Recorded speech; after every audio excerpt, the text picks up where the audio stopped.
amor que cobre pecados. O apóstolo Pedro, falando à igreja, ensinando a igreja, falando dessa comunhão da igreja, ele diz assim: acima de tudo, amem sinceramente uns aos outros, pois o amor perdoa muitos pecados. Lá em 1 Pedro 4,8. Acima de tudo, amem sinceramente uns aos outros, pois o amor perdoa muitos pecados. Uma das características mais marcantes de Jesus é a sua capacidade de atrair para si os pecadores. Eram mulheres prostituídas, coletores de impostos, pessoas hipócritas, líderes religiosos e etc. Todos sentiam uma profunda e até, podemos dizer, irresistível atração por Jesus. Muitos se colocaram em posições humilhantes e constrangedoras, se prostraram diante de Jesus, aos pés de Jesus. E eu fico pensando, meditando nisso, o que havia em Jesus que o tornava tão atraente aos pecadores? Que poder havia em Jesus que deixava essas pessoas tão à vontade e, ao mesmo tempo, tão conscientes do seu pecado? E olhando para os nossos dias, constatamos que a maioria das pessoas não vão à igreja por causa dessa consciência de pecado, ou até mesmo na busca de Jesus. Vão pela necessidade de alcançar uma graça, alcançar uma bênção, um favor de Deus. A preocupação não é de resolver o problema do pecado, da condenação eterna, mas para resolver problemas imediatos e encontrar o bem-estar, encontrar aquilo que venha satisfazer o aqui e agora. Não há nenhum mal em buscarmos isso, resolver os nossos problemas, queremos aí o bem-estar para a nossa vida, para a vida da nossa família. Mas o que preocupa é que se não somos atraídos por causa do nosso pecado, vamos perdendo de vista a natureza do amor de Deus. Parece que a igreja não é o lugar do acolhimento do pecador e do perdão de Deus, mas apenas um lugar que se transforma num analgésico espiritual ou divino que traz solução para as dores do cotidiano. Só que quando isso não acontece, porque nem sempre as dores desaparecem, frustra-se com a igreja, frustra-se com Deus. E assim a igreja deixa de ser o lugar do acolhimento, mas um lugar em que se vende bem-estar e saúde, mas não leva o pecador ao arrependimento. Porque foi para isso que Jesus veio, foi para isso que Jesus morreu, para morrer na cruz do Calvário, para nos perdoar os pecados, para nos salvar da condenação. Pior é que o convívio cristão não tem sido, muitas vezes, um lugar que atrai os pecadores em busca do perdão de Deus. Pelo contrário, o que temos visto muitas vezes no meio da igreja é que tem espantado os pecadores, espantado as pessoas que precisam tanto do perdão de Deus, com medo de serem julgadas e condenadas. A igreja tem sido, em muitos momentos, um hospital muito estranho, porque eu vejo a igreja como um grande hospital, sim, um grande hospital de tratamento às pessoas, tratamento aí do seu pecado, da sua deformidade da alma, aí tratamento das suas dores, mas muitas vezes parece que as pessoas entram na igreja e tem uma placa ali que está escrito o seguinte: entrem, mas deixem as suas enfermidades para fora. Ou seja, entrem, mas não fale das suas enfermidades. Entre, mas nós não queremos saber aí das suas deformidades da alma. Nós queremos que você entre aqui e você esteja conosco, mas sem colocar aí as suas mazelas, sem colocar aí as suas deformidades. A igreja nem sempre tem sido lugar onde as pessoas possam abrir a alma, abrir o coração, mas o lugar onde nós devemos preservar intocáveis os nossos segredos. Temos medo de se expor, medo de sermos rejeitados, julgados e até condenados. E aí o que fazemos? Preferimos esconder. E pensando nisso, aí eu pergunto, o que tornaria a igreja mais atraente ao pecador? Como poderíamos experimentar juntos o poder perdoador da graça de Cristo Jesus? E Pedro, o apóstolo Pedro, orientando a igreja, ele nos ensina. Pedro escreveu aos forasteiros e dispersos das seguintes cidades, lá do Ponto, da Galácia, da Capadócia, da Ásia e Bitínia, 5 partes do Império Romano, todas elas localizadas ali na Ásia Menor, que hoje é a atual Turquia. E Pedro, que foi alvo do amor de Deus, Pedro, que foi tratado pelo amor de Deus, Pedro, que reconheceu o seu pecado e tratou diante de Cristo Jesus, ele nos ensina assim, que o poder do amor perdoa. O poder do amor perdoa. E ele diz isso através dessas palavras, acima de tudo, porém, tende amor intenso uns para com os outros, porque o amor, ele cobre multidão de pecados. Essa recomendação de Pedro é fundamental para que sejamos uma igreja atraente aos pecadores, não uma igreja que afugente os pecadores, mas que atrai os pecadores para que possam encontrar ali o perdão de Deus. O amor cristão exige tudo o que uma pessoa pode reunir de suas energias espirituais, mentais e físicas. Significa amar aquele que não é digno de ser amado. Amar apesar da injúria e do insulto. Amar mesmo quando esse amor não é correspondido. É amar de fato e de verdade, como disse João em sua primeira carta, lá no capítulo 3, no verso 18. Mas em que sentido o amor intenso de uns para com os outros cobre o nosso pecado? Será que teria o nosso amor algum poder expiatório ou alguma capacidade redentora? Claro que não é isso que Pedro está ensinando, que Pedro está dizendo para a igreja e para nós.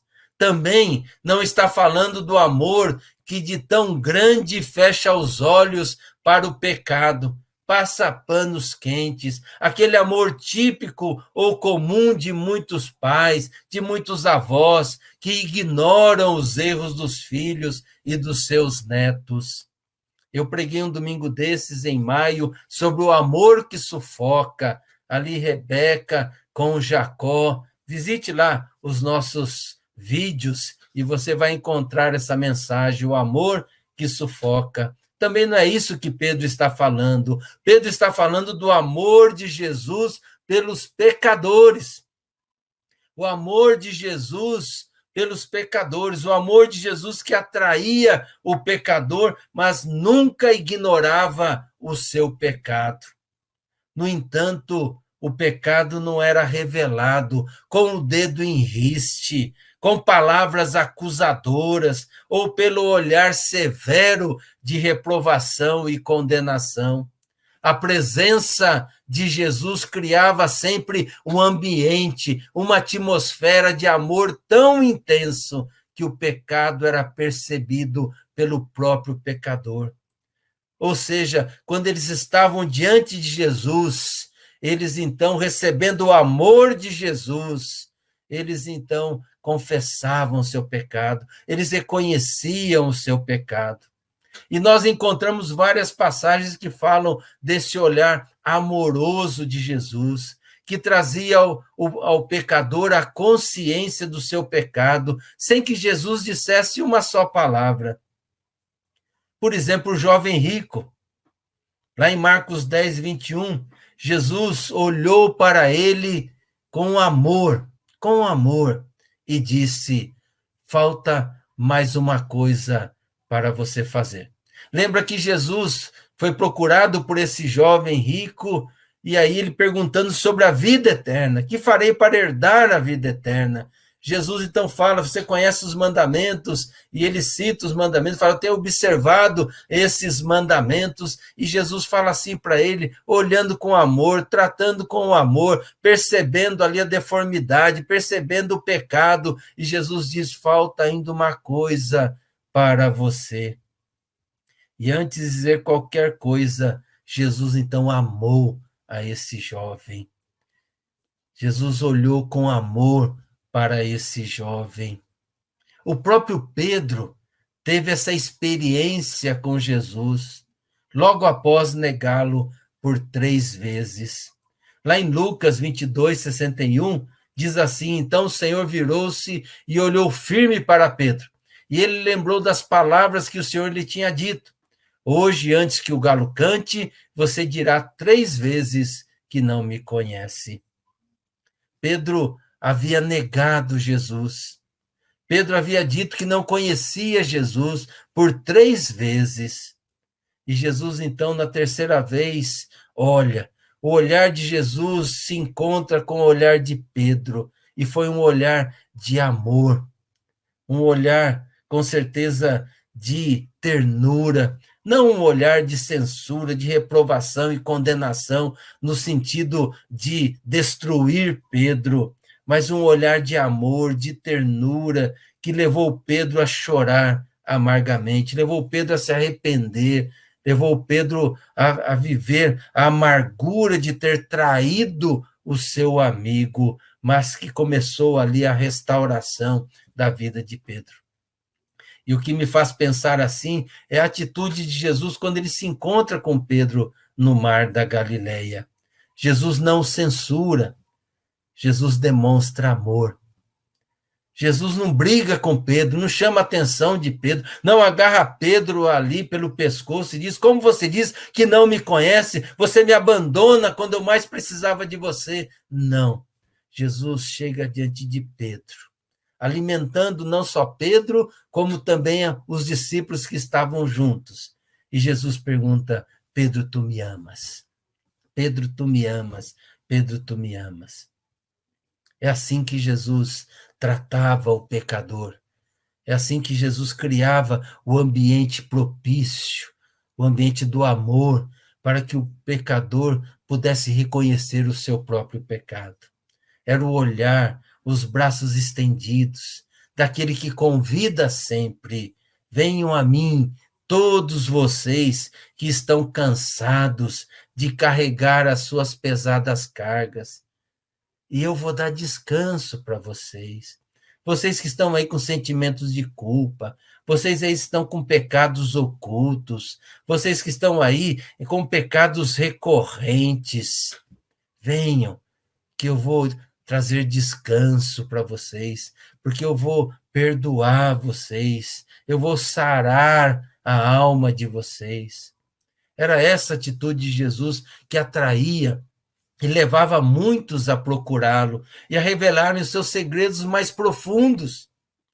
O amor que Pedro fala não é expiatório, com poderes próprios para perdoar, mas o amor que tem o poder para promover o encontro do pecador com o Deus que perdoa.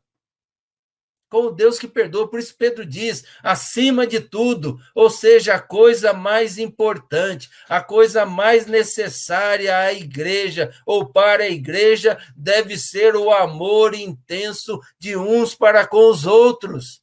É nessa comunhão, nesse viver intensamente nessa comunhão, que vai criar um ambiente, né, o ambiente que o amor cria e que é poderoso para nos ajudar a enfrentar e tratar o nosso pecado diante de Deus.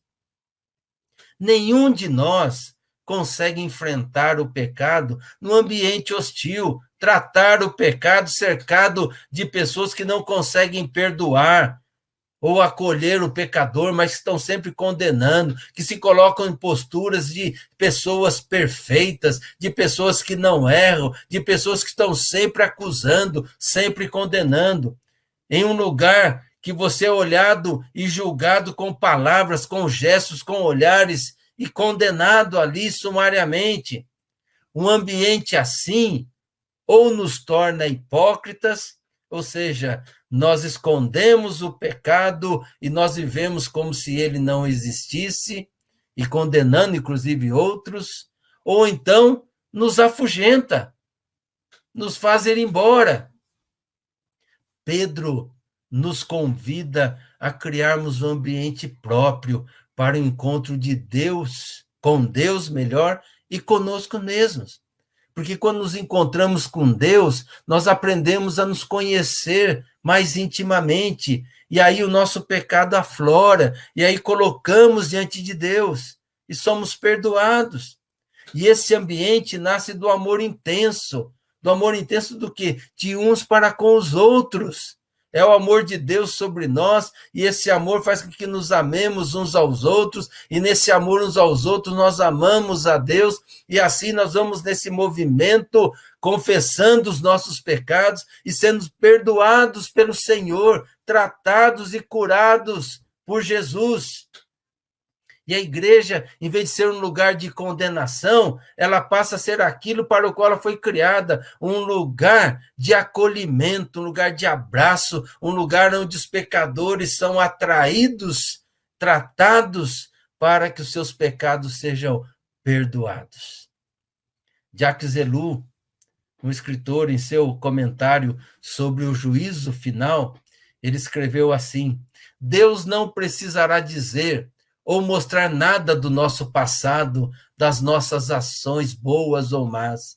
Ele simplesmente estará lá, com o seu olhar de ternura e amor, com toda a verdade, luz, pureza e majestade que a sua presença irradia. E nós, diante da sua presença, nos julgaremos a nós mesmos. Ali nos veremos como realmente somos. Todos os nossos segredos ficarão expostos diante de nós. Toda maldade, inveja, cobiça, orgulho estarão ali. E então veremos que somente a sua graça, de fato, poderá nos salvar.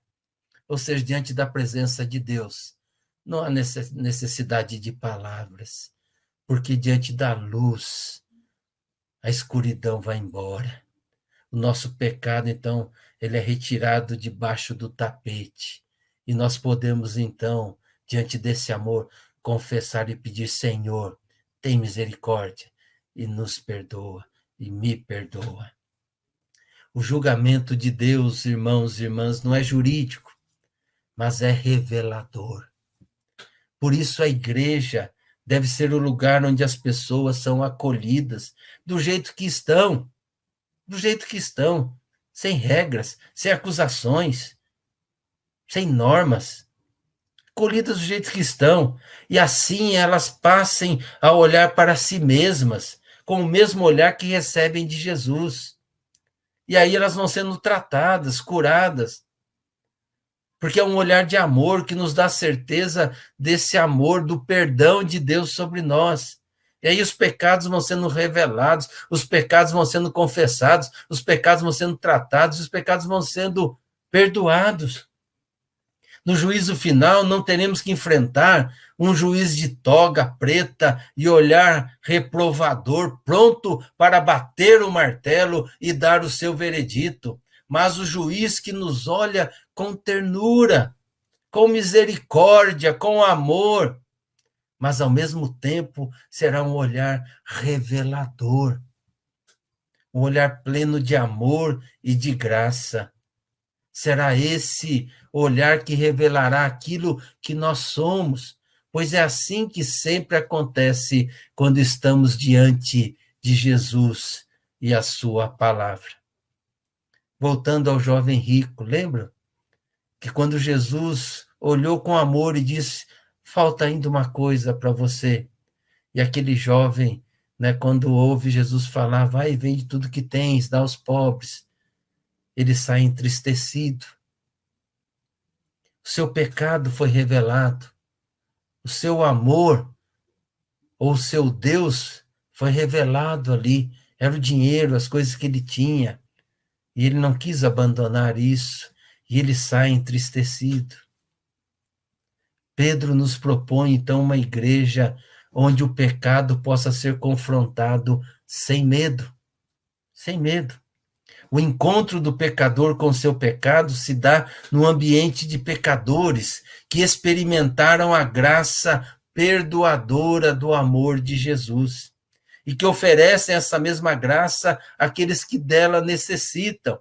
Esse amor intenso que cobre multidão de pecados, porque olha com compaixão para o pecador, com o mesmo olhar com que nós fomos contemplados por Deus em Cristo Jesus.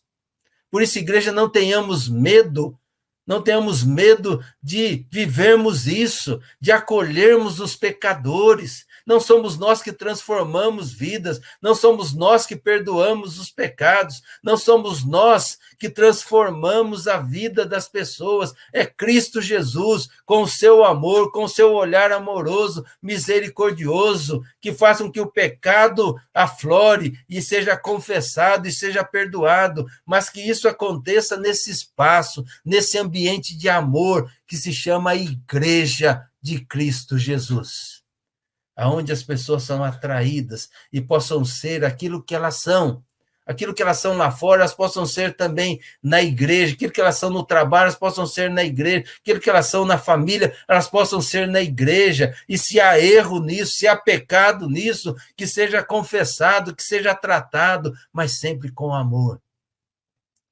Porque o olhar amoroso de Jesus revela. E aí, quando o pecado é revelado, ele é confessado. E quando confessado, ele é perdoado.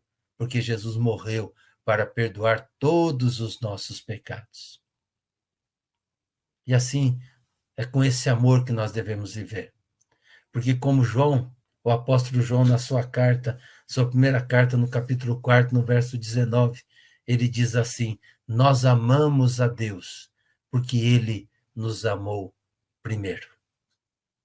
Nós só tivemos condições de amar a Deus, de corresponder a esse amor, porque ele tomou a iniciativa. Ele olhou para nós, pecadores, perdidos, condenados, e não nos tratou dessa maneira, mas nos tratou com amor. Jesus, quando veio até nós, Jesus, quando nasceu, viveu, cumpriu o seu ministério, ele caminhou sempre transbordando amor, sempre exalando amor, sempre tratando as pessoas com amor. E por isso as pessoas vinham até ele, as pessoas chegavam até ele, as pessoas sabiam que ele, né, era alguém especial. Muitos diziam que ele era profeta, mas elas tinham coragem de chegar ali diante de Jesus, e os pecados eram revelados, e as pessoas eram transformadas, porque eram perdoadas por esse amor de Jesus. Assim seja a igreja do Senhor Jesus, assim seja sempre a IPI da Vila, a IPI da Vila, uma igreja que acolhe, uma igreja que abraça, uma igreja que trata os pecadores, mas sempre com amor. O intuito do tratamento não é nunca a destruição, mas sim a cura do doente. Que Deus nos abençoe.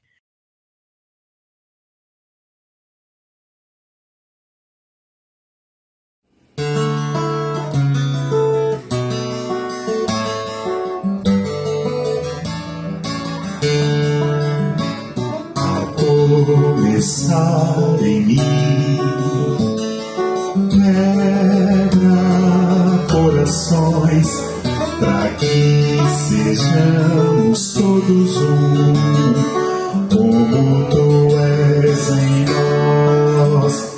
A começar em mim, quebra corações, para que sejamos todos um, como tu és em nós. Onde a frieza que haja amor,